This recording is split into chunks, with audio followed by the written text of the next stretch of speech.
So I found a solution to the leaky bed.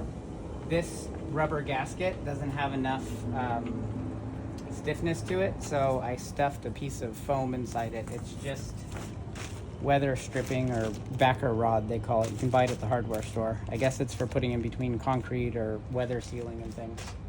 So the way I have to get it in here, since this is hollow, is to use a magnet on a string. So I have 2 magnets, or several magnets, strong ones, and I'm gonna tie a loop in a string and put it on here like this, so I can drag this magnet through the rubber. You'll see in a minute how that works. And then I'll use the string to pull the foam rod back through. And I have a funnel that I made to stick in here. You'll see how that works as well in a minute, so that the rubber doesn't fold in on itself as it's pulling through. The funnel might seem like overkill, but it makes this process a little bit easier. Okay, so I put the string and the magnet inside the D-shaped rubber, and I'm going to stick the magnet on the other magnet and use it to pull the magnet and the string through. So there's no way you'd be able to feed this in without pulling it with a string. So once you get that through, you can remove the magnet, because the magnet's only there to get the string pulled through.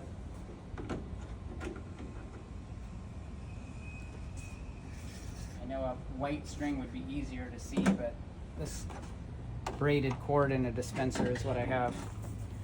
So you can attach this any way you want, but the way I'm going to do it is take the loop and attach it to this.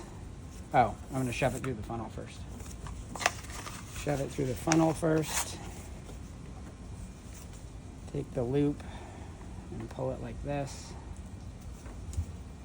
Loop it around the part. That's called a lark's head loop.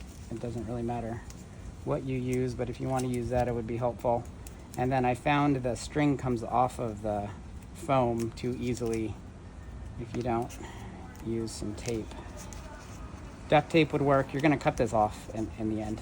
I only have masking tape because it's what I was using, but you could use duct tape or anything else, because this little bit's going to get trimmed off.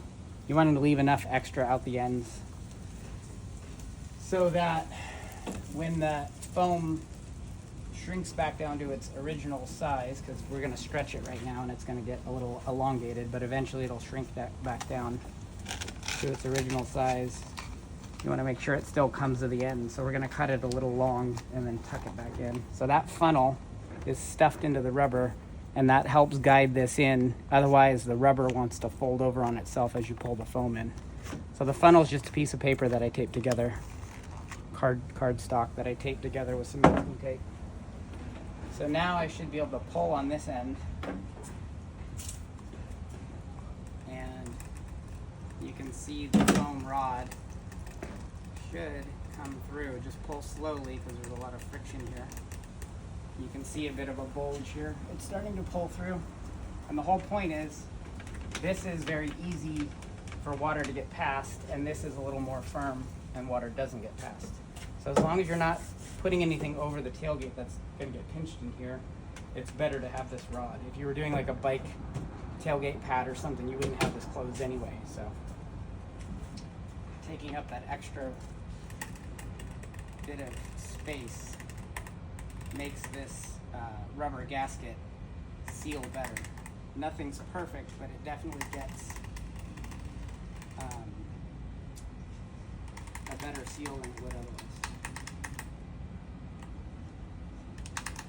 There's no way to do this by yourself without that funnel. The funnel really makes a big difference. And you can see I'm probably stretching the foam quite a bit right now. So keep in mind, over time, the foam is going to shrink back down to its original length, because when you stretch it, it might have an issue. I thought about using soapy water or something on this to lubricate it, so you can try that if you want, but I found it seems to work without it. So come over here and look. You can see we've made it all the way to the other end. And we've probably put a decent amount of stretch in this rod, so I'm going to pull it out quite a bit and cut it a little long and then tuck that back in to hopefully mitigate some of that stretch. Mine seemed fine in the beginning, but over time it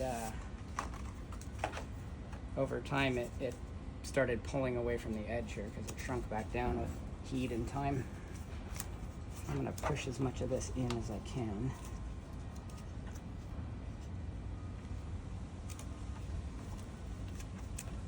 I suppose you could probably leave this a little long for the time being and see how much it stretches and trim it off later.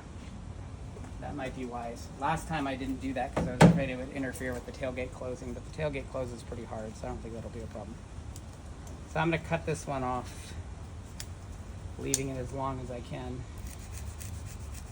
Oh, and I just took a piece of the material out of the bag that was a bit longer than I needed on purpose. So I think what I might do is leave this long for a few days and then trim it and tuck it in as much as I can later. What you don't want to do is open the cover while this is sticking out because it could get caught in the tracks. So if you're going to leave it like this for a few days, remember to probably not open your bed. Oh, this end is actually working pretty nicely because this is where most of the stretch is. I was able to just tuck that back in and it's pretty flush there now. Maybe we'll just do the same thing with this side. I'm guessing it's only a few inches of stretch that we're making up for here. Like I said, just make sure it doesn't end up caught in your track. That might cause an issue because as this opens, there's a track inside here. Yeah, that seems about right. So now when you close your bed, there's more pressure on this rubber seal, and that should prevent as much water from getting in, if not all of the water from getting in. That's it. Yeah, it seems to still function fine.